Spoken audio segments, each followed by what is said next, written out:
Hello, you all. This is another boot review on the Zamberlan military boot. This is actually a boot that they made for the military, but it's based on their Civetta 631 boot. I'm not sure that the original model was called a Civetta 631, but they started making this boot back in the 90s.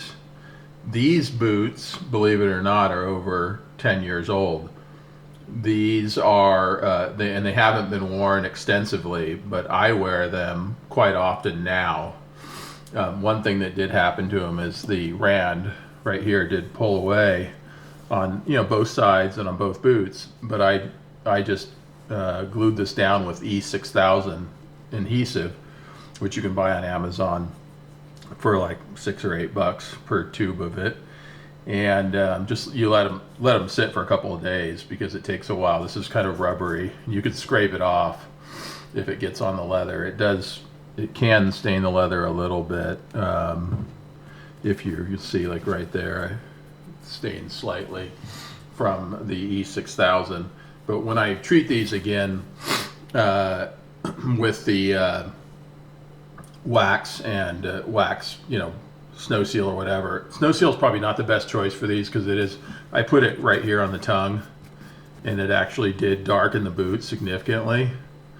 So I'm going to use either the hand wag treatment that I have or Hydrobloc treatment from Zamberlan, which is really not supposed to affect the color as much. Now these boots are, one of the things I really love about these fit me really well, but talking about fit when reviewing a boot is kind of pointless because everybody's foot is a little bit different. They're quite unique. So this is not something that I want to spend a lot of time talking about. But one thing I do love about Zamberlan boots is they are such high quality finish. They're right up there with the best boots you can buy. I mean, Hanwag's up there too, but these are, one thing I actually love about these is they have like a 2.8 millimeter thickness, very thick leather on these boots. And the more, I guess, updated version of these in the US would be the guide boot that they have, Guide GTX. The Guide Pro is a little bit different, but they're both similar. In Europe, they sell a boot called the Baffin, which is very similar to this, and you can get those. You just have to order them from someplace in Europe. Now, these are your typical, GTX. This is the Gore-Tex fabric that goes with the membrane, which is behind the fabric, and these have an insole, of course, which is ventilated, and it just, you can put your own insole into these just to help the fit if they run. This particular boot, because it was made for the military, there's no D-rings up here. That's the difference, really. I can't really find any other differences except the last they use. They use the Zamberlan wide last for this boot, which is good for me. I like the extra roominess in it, but not as much for hiking. Just for everything else. This boot I kind of wear doing all kinds of things. I wear it daily now, and the Hanwags, which are a normal width for me, those I use for more hiking where I'm going up and down hills because they have some snugger toe box for me. I have a normal width foot, like a medium, so I guess it would be a size D width. But these are just a really great boot also. One thing they don't have that I love on Hanwags is the ball bearing eyelets down here, which allows it to snug up really evenly. So these, you just notice, is not even moving down here because with a ball bearing lacing system, it would move all at once when you yank on the laces.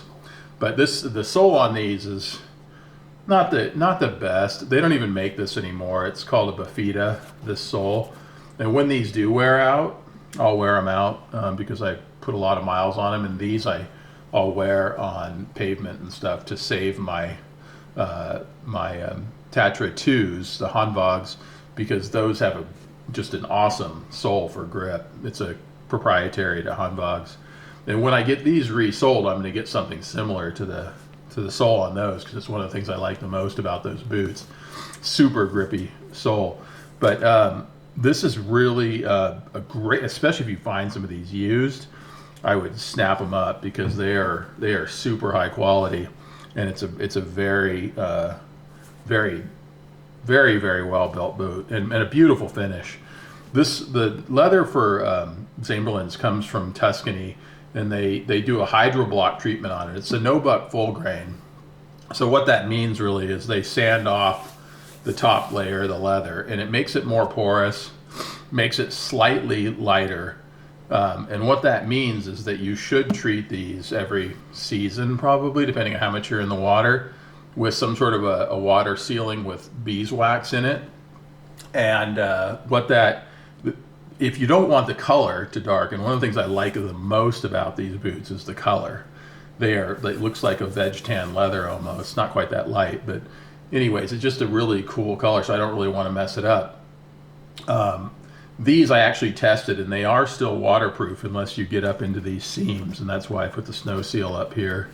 But they are, I don't know that I would wear, because they're over 10 years old, I don't know that I would, if I was going to be in the water all day long, I'm not sure I would, if I had waterproofed them very thoroughly, I suppose I would wear them all day, because then you're blocking the water from the outside. But if you're relying on the Gore-Tex membrane, which is inside, the boot is soaked at that point, and it's going to, and then it's like a last line of defense against moisture.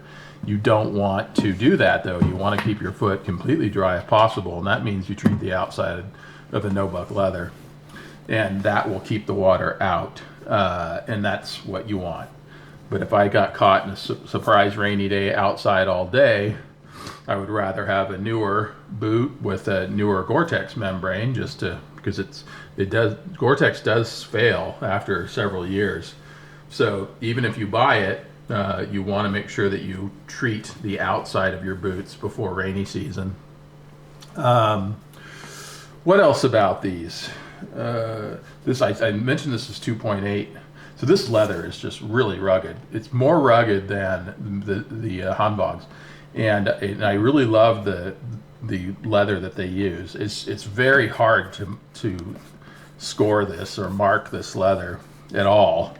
It's the Hanwag's. If I have one complaint, is that the upper leather is softer, and it's easier to score it with a rock or whatever. This is a very, very stout leather, and you notice it's almost one piece. You have this is one piece for the lower of the boot, and then it comes back and it's sewn here. But this area is very easy to waterproof, because it's just a few seams, and these don't leak through the seams, but FYI. But anyways, I highly recommend trying these if you want to get a pair of the guides, which unfortunately are quite expensive. They're about $4.75 retail. You can probably catch them on sale, or the Baffins, the Baffins are really pretty reasonable. They're around 275 euros, and for the very top of the line boot like these are, that's a good deal. I don't know how much it would cost you to get them shipped to the U.S., but that is worth checking out. And maybe Zamberlan will start selling the Baffin in the U.S. Maybe if this video takes off, there's a good chance they will.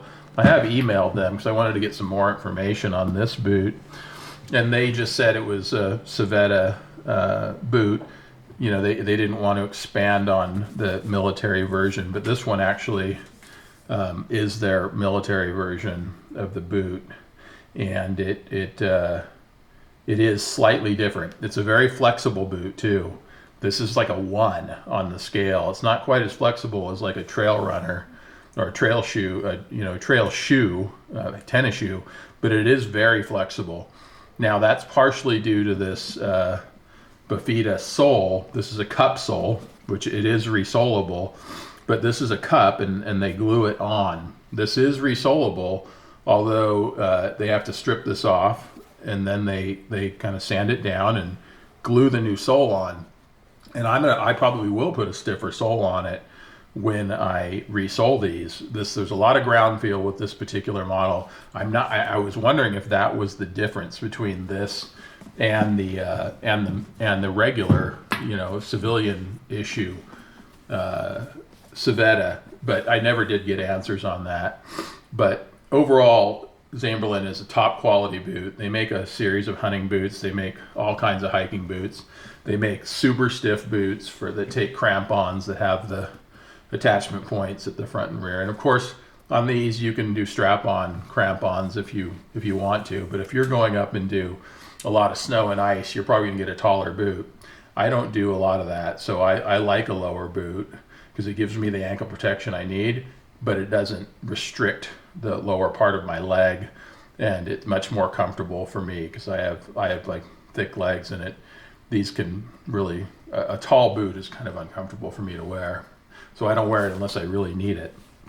So anyways, if you have any questions or if you know anything about the Zamberlan military boot, their program with the military, I'd love to know, because I don't know that much about these, and I really wish I could get to the bottom of how they differ, if at all, from the civilian model that they offered in the same years.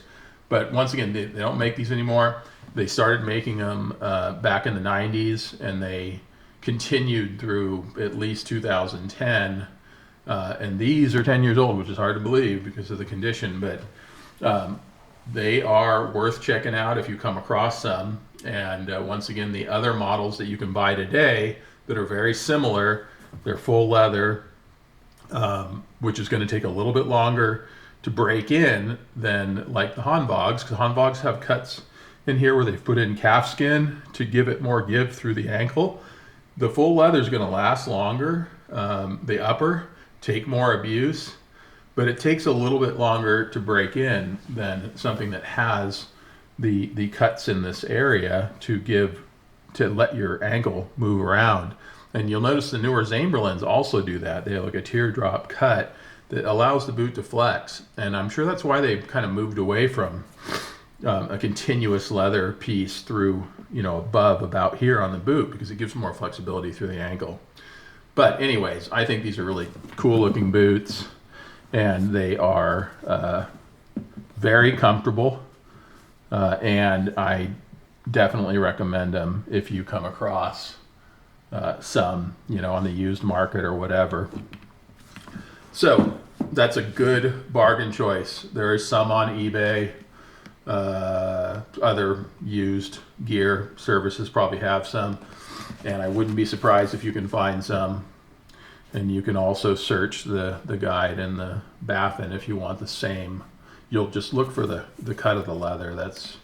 But these are people's, once again, like the Tatras from the Hanvog. These, when reviewed online, these are some of people's favorite boots ever. There's people that won't buy any other model than these, and they've had them for 15 years, 20 years. If you hike every day, they're not going to last that long. But anyways, that's just my thoughts on this, and I hope you all enjoyed the video.